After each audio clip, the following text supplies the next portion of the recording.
The first one will be a general comment. A general comment? Yes, on security.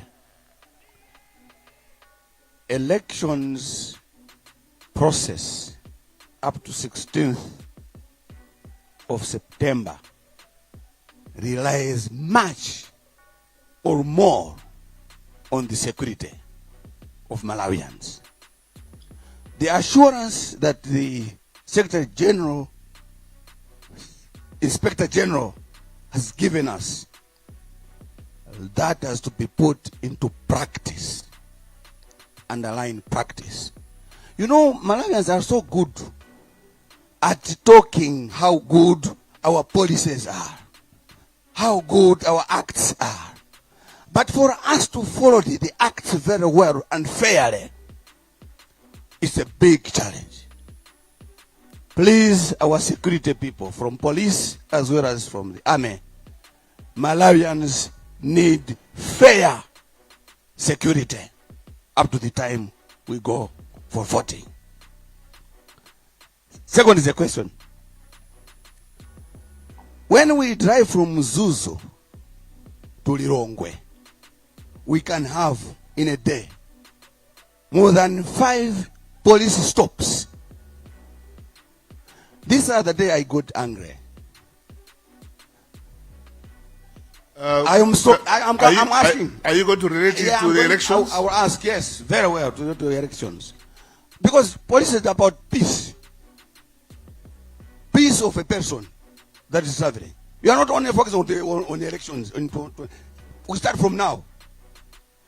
And then these 6 stops that I'm talking about, then this asks me a license, this asks me whatever, what the tires, whatever. I'm like, I open the glass, I'm saying, you police, Mumazunza Malawi. This is what the way they say. I say to one of the police officers. And say, Manina Choncha Busum, yes. How can it be from Zuz to Lirongwe?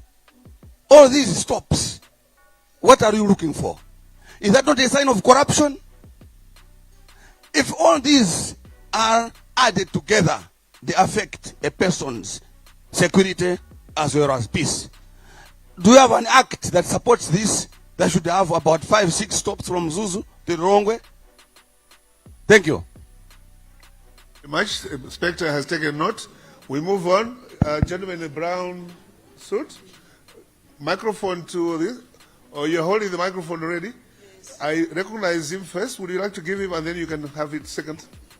All right. We are now where the ladies are, so you come in, please.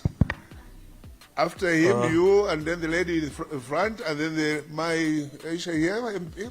All right? And then we're moving that way. We're making progress. Everybody will have an opportunity to speak. You have 2 minutes. Thank you. Your question. Thank you very much. My name is Rhodes Msonko, representing the People's Development Party.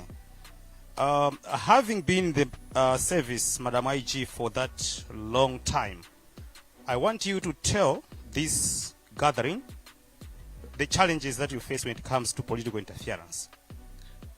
I'm asking this question because for a long time, we have heard words like orders from above. And during political meetings, we have heard politicians say, Tigalowa mboma, tidzamangai.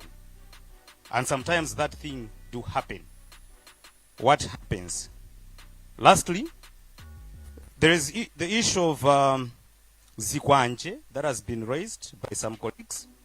It started some 14 years ago, if I'm not mistaken. Zikuchitika fikira pano. And panopa zikuoneka kuti Zikwanje zake zachuluka nzanyuwani. What is happening? Are you failing to contain this problem? Thank you. Thank you. Ndiye David Brown Katete, National Director of Elections Alliance for Democracy Afford. Ndiyambe ndikupanga point ma hotspots kuti mwachula ma hotspots awiri ku northern region. You have mentioned Karunga and Mzuzu. Koma ndimangofuna ndonjezere hotspot imodzi yomwe possibly mwaisiya kuti iwunikiridweso yomwe ili ngati Ngati Central. Ngati Central since 2004 akhala kulimbana anthu awiri ndi atchula Honorable Rafa Muhone ndi Avuwa Kaunda. Constituency imene ijayo imakhala hot every election year, and ndi imenenso election ya 2019 kunachitika so anavota so anthu mpaka khoti itakakana anthu amaswana kwambiri kumeneko. So I believe itakhala so hotspot imeneyo muiwunike bwino. chachiwiri nchona kuti apolisi kodi mukuziwa kuti even achinyamata aja mkwayitana azipani zathu amene aja pali violence ina yomwe imachitika amene ajaso saziwa kuti ikuchitika, chifukwa the violence yomwe imagoneka kwambiri ndi zipani is engineered by people amene amayuza vigilantes. For example, I can't hide kumangochi pambaluku aliyese muno ambiri amene amapanga ndali amaziwa kuli gulu amati bam bam. Gulu limene lolo they work for any political party akati tisokonezeni nsonkhano uwo amapanga haya, they receive money and do the action, they are done. And kunchesi alikoso anyamata ena amene mumachula apazi kwanje they ambiri amakoti they are hired alibe chochita mtauni anthu ama politicians amapita wakapanga haya, they attack and akubwerako. And I cannot hide pankhani ya violence hii ndiona kuti ma political parties akuziwa engineering yomwe imachitika violence ikamachitika. So we need to take a leading role. Koma mziwe kuti political violence imafuna political solution. So solution yomwe yaikulu yomwe ikuchitika monga ineso ndiri mu CMD, I can tell you kunena kuti pa constituency level itakhatukambisana kuti zipani zomwe zopikisana asogoleri awo achinyamata wose kubwera limozi ndumakambisana kuti tikamona munthu uyu tipange report ku police, akambisa violence pange report ku police, you find kuti zinthu ngati izizi zikhoza paka kept bwinobwino. Pomaliza ndufuna ndinene kuti apolisi mundivesese chinthu ichi ndiye anthu nonse mwabwera kuno takhala tikhoza utaya nthawi pano kumangolankhula za violence kumangolankhula. Koma let me take you back kumbuyoku. Malawi ili one party state, Inspector General amakhala answerable to the leadership. Is yes or no amachita kuti zikuchitika. Pakali panopo from 1994 Inspector General akakhala approved in the parliament amakhala kuti akuseva dziko. Koma chomwe chakhala chikuchitika from 1994 up to date ma violence nthawi ya election sakutha, chipwirikiti chokayikira polisi sichikutha. The reason ndife andale tilibo muno, ife andale we own this. Chifukwa chomwe ndikunena apa nchona kuti ene regime ikasintha. Ndikutenganipo example 1998 Azimba aimalemu Azimba ukasungu ndi anthu ena anathamangisa Heatherwick Ntaba ndi Gwanda Chakwamba kukalowa nawo mpaka upolisi ya Kasungu, kukalowa mzipita za polisi kusaka anthu. That time inali yoti aliyesa amaziwa amene machitika zimene sisi. So you find kuti ene regime yabwera ma politicians tisiye kwapanga waindi ya polisi. Bwana madamu ndikuziwa mukulankhula political speech yonena kuti you cannot be influenced. Komano pali within you ndutengeni nthawi ya regime ya Joyce Banda. Kunali Inspector General Adzonzi anthu anadandaula. Ndikupereka example imeneyi kuti anthu amene wati kuli invisible powerful hand chomwe chimagwira ntchito yawo IG iwo ungokhala ngati statue. So the same ndi inuyo madam mukhoza kuona kuti anthu ena akumangidwa inu osaziwa kuti kodi instruction ikuchokera pati. Kuli ma invisible hands amene akhoza kumaononga ntchito yabwino yomwe polisi kutani ikuchita using my leaders amene amatopanga influence. Finally, what we want is trust. Kuti meeting iti singulankhula zonse tikufuna nzonoti trust yomwe yachoka pa polisi itani ibwerere. Wina aliyese muno kutuluka opita panja apo anthu amfwamba sakanena ku MDF yani akanena ku polisi. China chake chandichitika ine kunyumba sindipita ku MDF yani ndikanena kutiko ku polisi because we know kuti you serve us better. Komaso mukapita ku South Africa you find kuti polisi amanena kuti the least trusted. All over Africa muli ma scholars muno mupite ku Afrobarometer mukaone dziko lilonse muno mu Africa polisi amaipanga list very low amati trust palibe. Why? they connect police ndi regime kuti mnaiko apanga connect. It's only ku Cape Town, South Africa, umene police amaipanga trust for the highly paid amateteza anthu maubwino. So ndunena kuti inuyo kunoko ku Malawi kuyamba lero tikufuna kuti ngati pali interference ina iliyonse, ngati wina muno alimo politician amene akusokoneza police asiretu tonse amene tilamala kuisambuyomo tilape kuti tikatengaso dzikoli tisaza sokonezezo. Finally, mwanenazo finally mapanga final awiri. Yes. Ndimalize chonchi. A police mwadandaula za cyber crime kuti anthu akunena mma social media kumalankhula kuyambisa zipirikiti zina polisi mutithandizire. Wina anayimapo interjection kunena za MPC. Tikuitenga ngati simple nkhani manager. Pamene nkhani manager you find kuti anthu anzeru zawo atengana crew including director general kukhala mapanga propaganda yonyoza other politicians.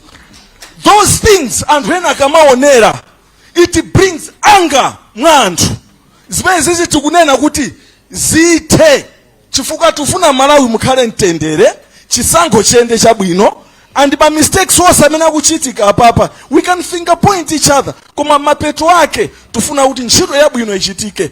MDF ikamubwera kukuthandizani isakuthandizeni pokuti mwalephera, izithandiza kuti pakusowekera manpower kuti muzinthu ziyende bwino.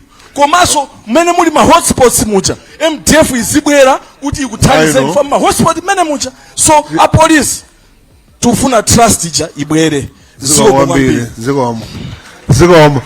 I recognize only two others kuti tithute. Ndi amene muli kumbuyo kwanuko. Yeah, you start and then pass the microphone to the gentleman behind you. And I think that's a fresh hand. Basilegeza apa. Ukuku I think tidapita kale. Tilegezi pamene po. Zikomo kwambiri. My name is Ben Jakame from People's Party. Ndimafuna nditsimikizire kuti mkumano uja ananena kuti pa 23 October anakumana ndi ma secretary generals, ine ndinachita nawo attend. Ndipo kuti mwina timvesesane ndikambapo zinthu ziwiri olo zitatu zimene tinagwirizana mu mkumano umenewo. Choyamba, ifeyo azipani tinadandaulira Madam IG ndi timu yawo kuti pamakhala vuto kuti mwina kumangidwa kwa anthu sititsutsa, koma mwina zomamanga anthu kufufuza kusanathe sizabwino. Tinapempha kuti azifufuza, akamaliza kufufuza amange, akamanga apitise munthu ku court. Ndipo zimenezo titagwirizana kunapezeka kuti mama wake mmodzi mwa anthu amene anali m'mitingimo anamangidwa, ndipo anakhala masiku mwina 4 kapena 5 adakali kusero asanapite naye ku court. Zimenezozo ifeyo tinaona ngati zimene timagwirizana zija sizinagwire ntchito. Nkhani ina tinagwirizana ndipo anatipempha kuti tikaona zovuta tizitha kuthamangira ku polisi ndi kukadandaula. Ndipo siku limenero linali lachitatu, zomangana zinachitika lachinayi. Tinapempha kuti anthu asamamangidwe Friday kukhala weekend mujeni. Loweruka la siku limenero Madam aseka ifana aseka so choncho siku limenero. Siku limenero linali lachitatu, ndipo loweruka lake anzathu ena amapita wakachita msonkhano ku Mchinji. Panamangidwa road block pa Mpingu pafupi ndi pa police station. Anthu aja anakadandaula ku polisi, ndipo ku polisi kuja sanathandize. Mpaka anazitengera malamulo m'manja mwawo ndi khanga ukachosama road block acha zimenezo madam IG ifeyo ngati amene tinkakumana siku limene lija zikutikhuza be mpaka napano ina ijaso muyankhebe ifa zikuoneka ngati zomamanga anthu ndikumaka pempha kuti apasidwe belo inu nkumakana kuti mukufufuzabe zikupitirira kuti muziyamba mwamaliza kufufuza kenako nkumanga. Ndipo apolisi munatipempha kuti mukatimangira munthu kapena mukamanga munthu wandale tisamakaunjikane ku polisi. Izizi munayankha chifukwa tinkakudandaulirani kuti mmati kummanga munthu ku Blantyre kenako muntenga kumapita naye kunkhotakota kapena kwina kwake. Ndiye munanena kuti mmapanga zimenezo chifukwa chothawa crowd. Ndiye tikuona ngati zimene zichabe zikupitirira madam IG. Ndiye timafuna tipemphe kuti ife we commit kuti anthu athu mwina akamaka muona munthu uja azikhala very peaceful or whatever koma tikhale ndi mtendere. China madam IG ndango dandaula kuti achimwene anga achimwendo atuluka kaye komabe since is okay yeah asonda tipasane ulemu.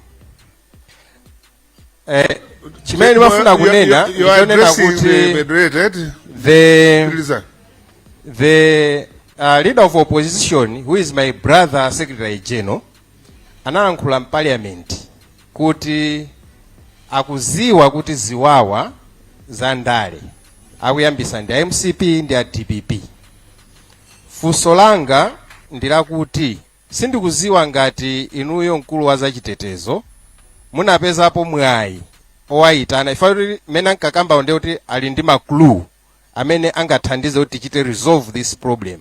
Sindikuziwa ngati munapezapo mwayi owayitana iwowo kapena ndi achimwene anga mukhito waso a DPP kuti awiriwa kapena zipani ziwiri institution awiriwa tithandizane kupeza ma root cause why they are doing it and how we can stop this, because I think we have already an indication of where these things are starting from.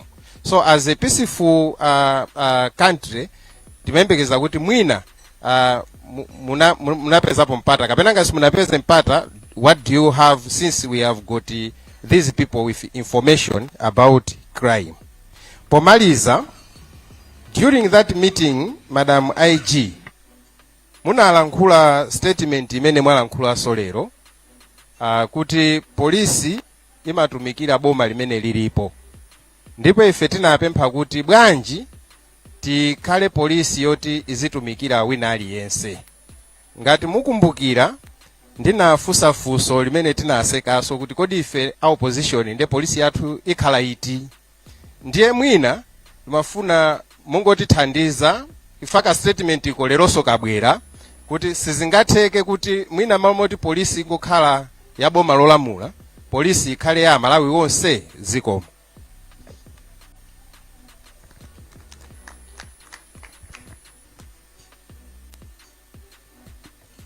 Thank you so much, Mr. Moderator.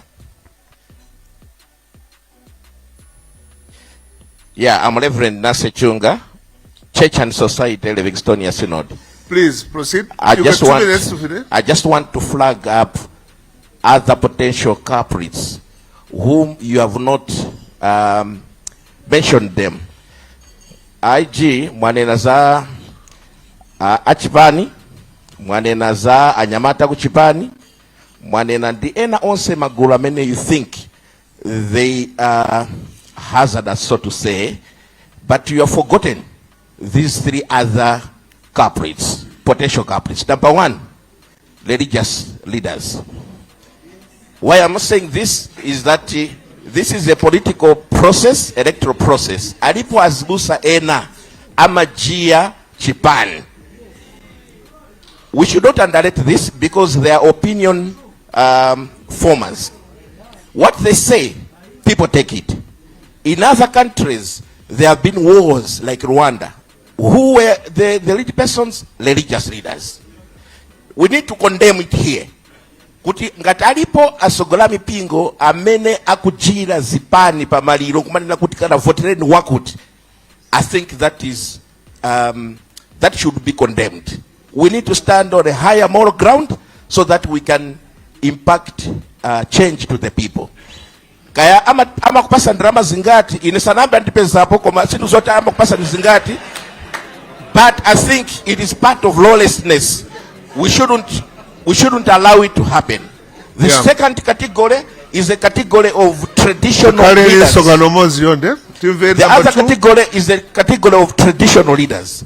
We have seen in the social media some traditional leaders with tribal agenda publicly talking to the people. This must be condemned because it is a threat to the electoral process. The other last category are social media influencers. We have a lot of them. They write anything that they want. We just leave them. But they have the potential of driving us into chaos. So, as you plan to meet the civil society, to meet Nawowo, put it on your card that these other three groups, they must also be targeted. Thank you so much.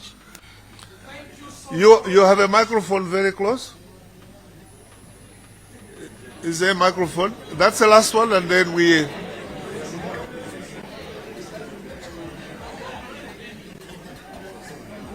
My name is Rex Chapota, Executive Director of the National Youth Council of Malawi, a demographic which is a case in point in this discussion. Therefore, I want to be progressive. Prevention is better than cure. I would want to recommend to the Inspector General of Police and all key stakeholders that we need to do prevention initiatives, especially in the hotspots of this nation. Because the young people of Malawi are tired of being used by most of us here who are adults in the issues of violence. We need to go where they are. Let's dialogue as we're doing here at the community level, so that indeed these issues become a story of yesterday. Otherwise, Malawi is sitting on a bombshell which we don't want to explode. Therefore, as a custodian of the youth sector in Malawi, I make a recommendation. Let's go to the hotspots, do a dialogue of this kind beyond Mount Sochi. Let's go to the trees out there in the community. I salute you. Thank you so much. Thank you very much. I think that's a nice note on which we can ask the Inspector General to respond to the questions. There were so many comments. She will just recognize those comments, but I'll perhaps spend time on answering the questions, and then we can wind up from there. I don't think we can. We've tried to give everybody else an opportunity, and I'm sure you recognize that we have tried to do that. There will be one or two that would have wanted to speak, and we did not recognize him.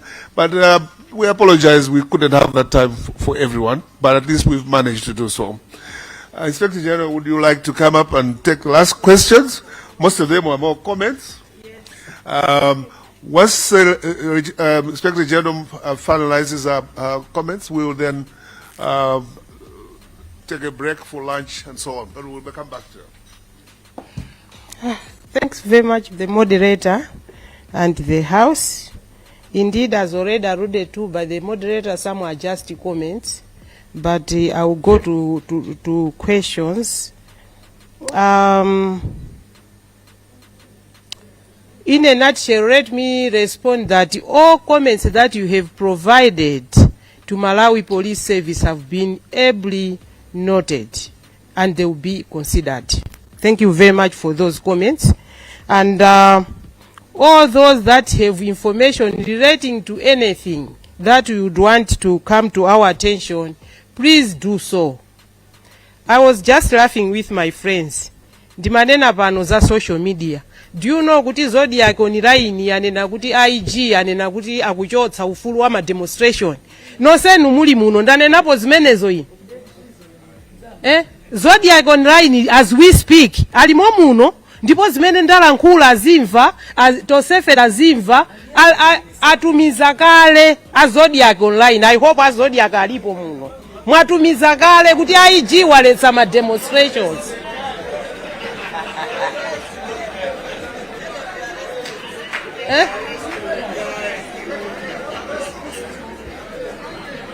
Guys, where are we going? Tanena kale andine muno sindinanenepo zoti ma demonstrations itikuletsa koma iwo atumiza kale pa Zodiac online akupanga provoke anthu akuchita incite violence kuti anthu azipita pa ma streets azikapanga violence chifukwa choti IG waletsa. Ine ndaletsapo mademo muno tosefe tinali munomo nanga Zodiac online azitenga kuti Zodiac mulimo muno. For once, be responsible. For once, be responsible.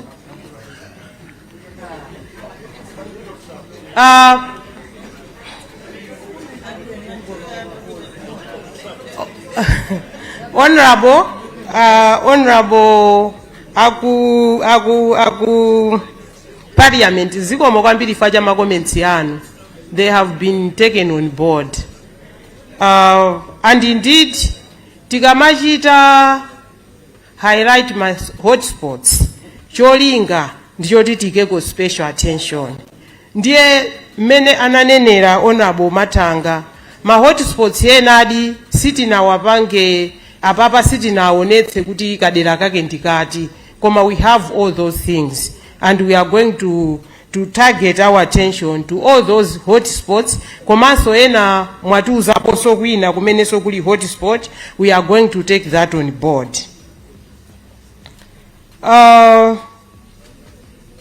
Ndimafuna ndinene kuti anenapo adandaulapo Honorable pano kunena kuti nthawi zina sitipereka feedback. We will try as much as possible. Koma tidziwe ntchito ya polisi nthawi zina sungangobwera pabwalo all the time kumadzapereka feedback. Ndinanena kale there is guilt in association.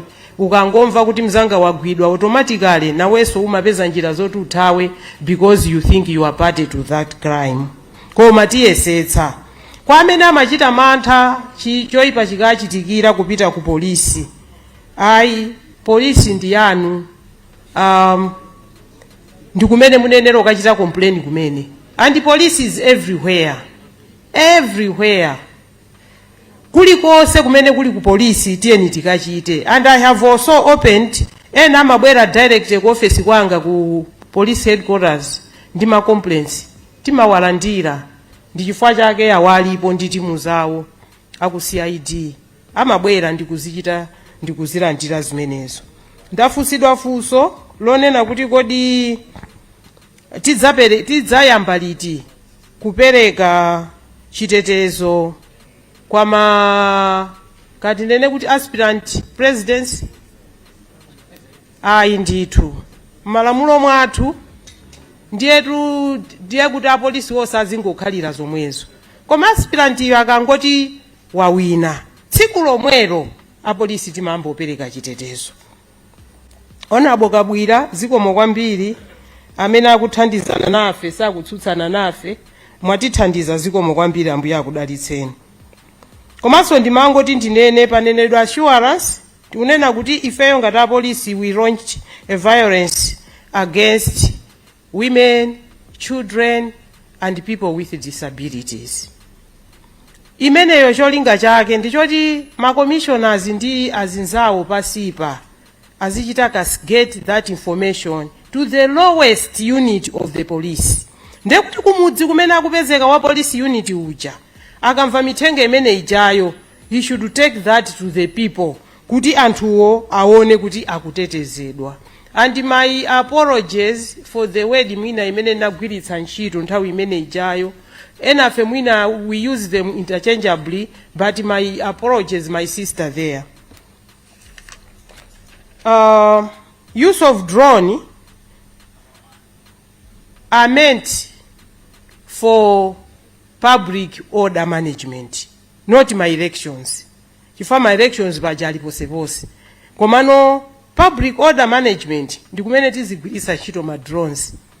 Ndicholinga choti anthu akamayenda akhoza anthu kuchita pick ma areas ngakhale anthu amene akuyambisa zisawawa within pamene pali public ipo. So we shall use those nkhani yake imene yoyo. But let's be assured kuti due diligence is being taken care of. China chilichonse chofunikira kuti chikuyenera kuchita pa ma drones ndipo akambogwiritsidwa ntchito chilichonse will make the public aware what we are doing and what we intend to do. Bwana Katete mwanenapo hotspot ya Kunkhatabe, we have noted, thanks for that information. Komanso ifeyo litmus paper ya violence ngati kumangochi, for example kwa Mbaluku kumene tonse tinakutchula kwa Mbaluku ma violence anakhala ndi akuchitika nthawi ya ma by-elections, we successfully dealt with ajamuna atchulawa amati chani bam bam. We successfully engaged them. Ndipo anatipatsa amatithandiziraso kutipatsa ma information ena osiyana and ma by-elections akumangochi anayenda bwinobwino opanda zina zilizonse zokhuzana ndi violence because iwowo tikwadziwa and we engaged them at all angles. During my invisible hands is I think idachulapo kale kwambiri, and ifenso ngati organization we can't rule out ndife anthu, we come from backgrounds zosiyana. Mabadi apozi mkati mwathumo amathekaso kumapezeka oti akhuzopanga zinthu zina zake zosiyana ndi direction ya organization. Koma believe you me, I am one of the leaders that has continuously involved my high command, imene ndi ma commissioner going above, timalankhulana all the time. Cholinga choti tiyendere limodzi, komanso we should make Malawi safe and secure. Trust kuti bwerere m'malo mwake ndi chikhumbokhumbo chathu ngati apolisi kuti anthu mukuyenera kumatikhulupirira, ndi chifukwa chake timayitanitsa misonkhano yosiyana komanso timalankhula mmene tikuteremu. Ine when I'm speaking, I'm not being hypocritic or rhetoric, ndikulankhula zenizeni, and what I am speaking here ndi zimene ndimapanga ku ofisi kwanga. Ndipo ndikadakonda tonse apolisi tikadakhala mchimene chocho ndikuthandizira kuti dziko lathu la Malawi likhale dipabata lenileni. Cyber crimes izozo ndinalankhulapo I think, komanso anyamata athu alipo amene amafufuza bwinobwino milandu, komanso ndikutiuza wakuti wapanga zakuti mwina mwakhala mukumvapo, ena timamanga kumene, ena tikumamanga, ena nkhani zawo zikadafufuzidwa chifukwa cha complicity of the matters. Chifukwa mwina kufufuza nthawi zina complicity of the matter imapangitsa kuti mulandu uja anthu afufuze nthawi yaitali than the normal period.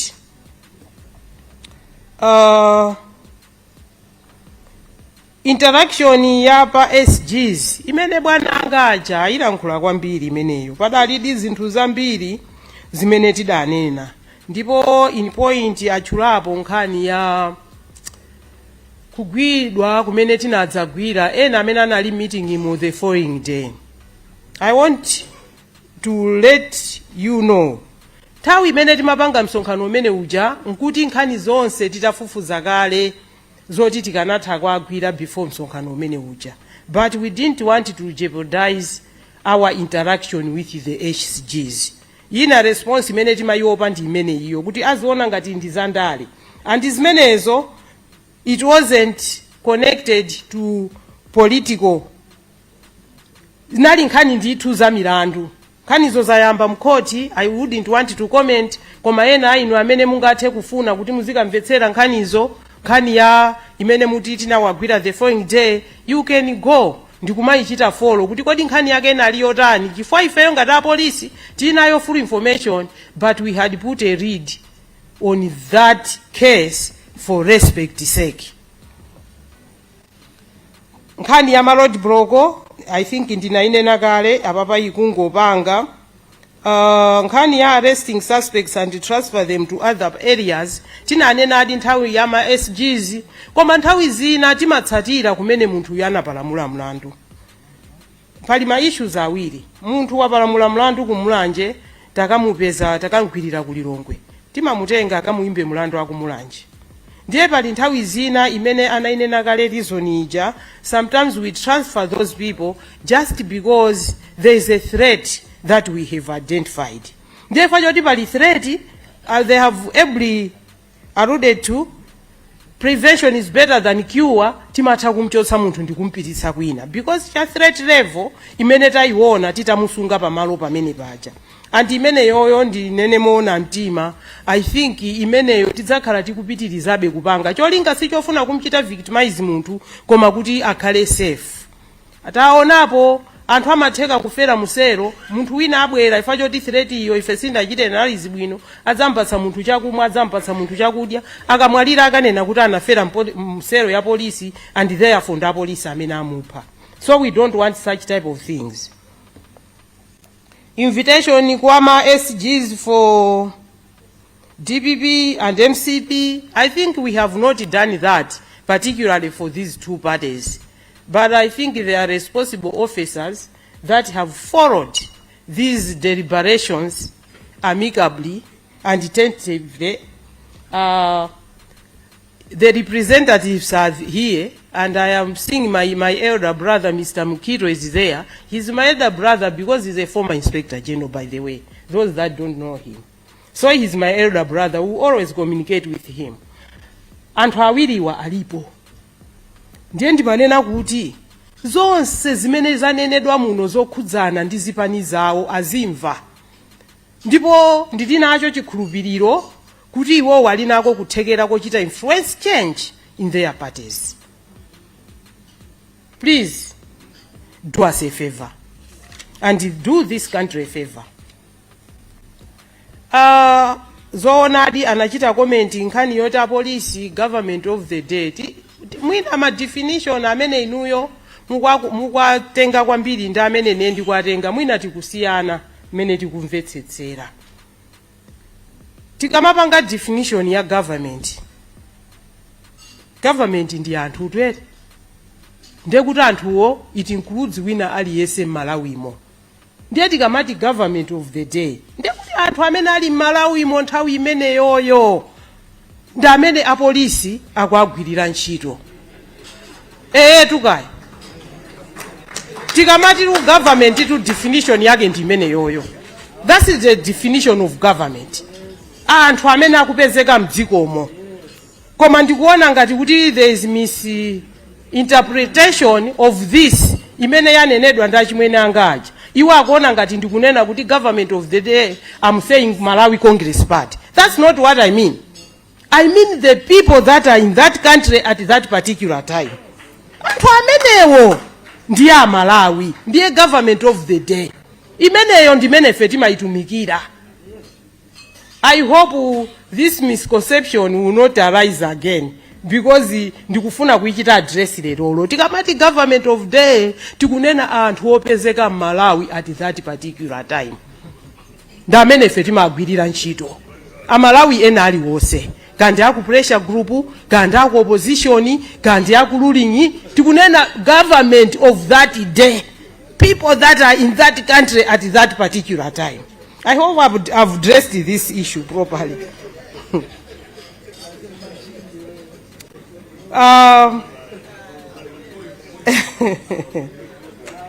Zikomo kwambiri amene munanenapo nkhani ya ma 3 culprits amene ifeyo takhala tikwayiwala. But I know our community policing unit anthu amenewa imakumana nawo time and again. Amakumana ndi ma religious leaders, amakumana ndi ma traditional leaders. Ma traditional leaders ndi community policing ndiye ndichipande ndi nthiko.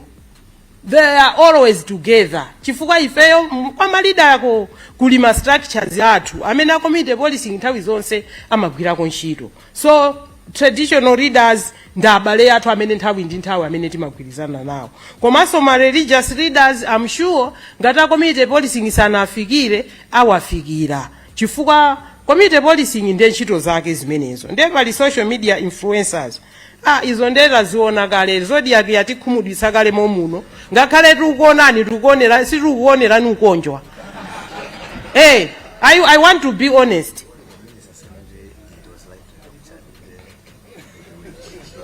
Aha. Okay. Zikomo kobasi. Akuombolana minister anga. Akuti it was lightly captured. Kuti pakakhala ma demonstrations. Koma ndikukhalapo ma threats. We can withhold that right to demonstrate. So we are together. We are talking the same language. Madam, may I request you now to withdraw your first statement? I have already withdrawn, my good brother. Thank you. Already done so. Apologies.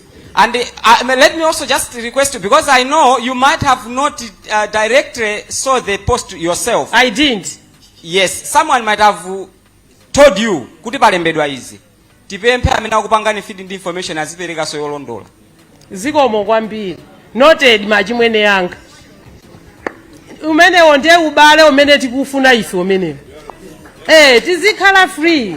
Tizitha kulumikizana. Umene wonde umene ukusonyeza kuti anthu fe tili pa ubale. Zikomo kwambiri achimwene. Withdrawn and forgotten. That issue is forgotten. Amalawi Law Society anenapo zinthu zambirimbiri.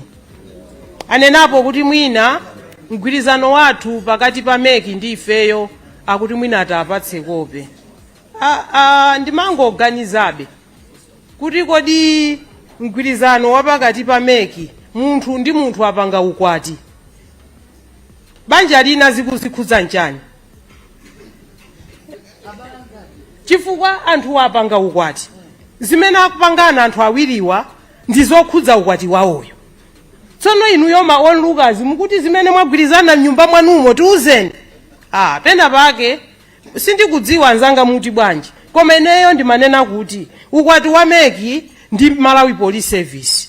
Of course tikudziwa ndi ukwati ndithu umene oyenera okhalapo ifika it's inevitable for meki to run an elections without the Malawi Police Service.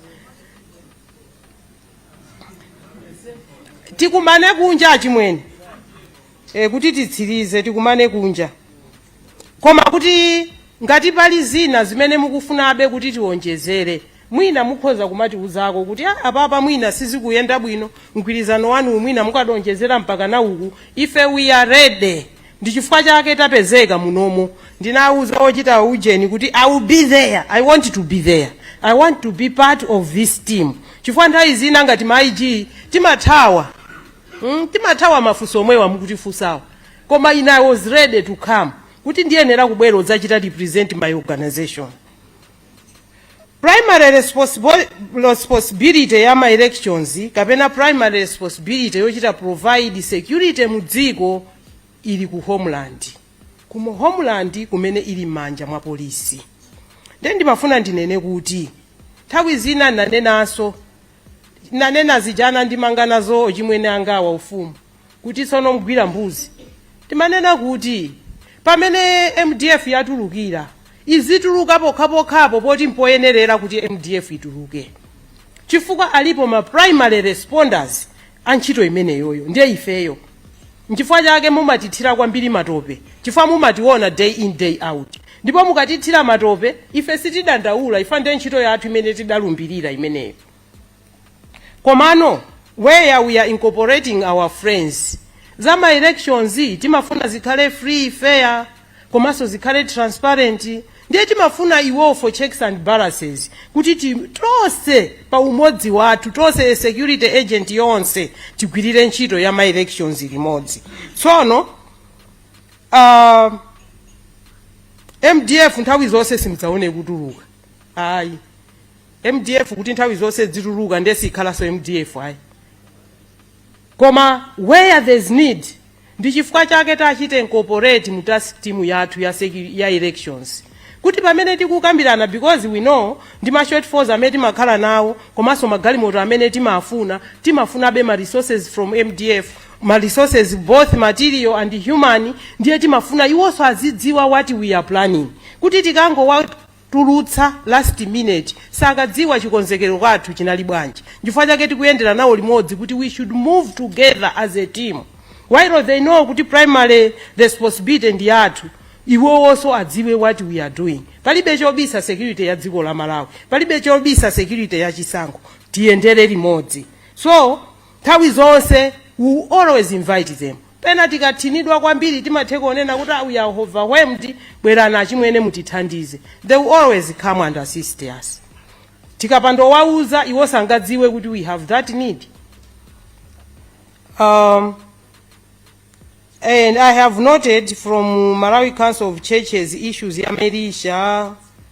Iyoyo ndi issue imene kuchoka kwa muno kwandiphunzitsa chinthu chimodzi kuti mwina we need zimene takhala tikuchita concerning this issue, mwina anthu sanazimvetse kwabwino, koma mwina titenge kwambiri deep, komanso amene azipezeka kuti ndi ma culprits mwina tizingowachita discipline kwayika pa mulandu ndithu kuti aziyankha, because it's not fair to send somebody to work for you pamapeto potala ndiye ndalama munthu uja ndikumadya ndalama zoiweyo. Some of us we can't do that. Meeting commissioners we normally do. By the way, we have high command ku police, imene inspector general, my deputy inspector general and the commissioners are members of that team.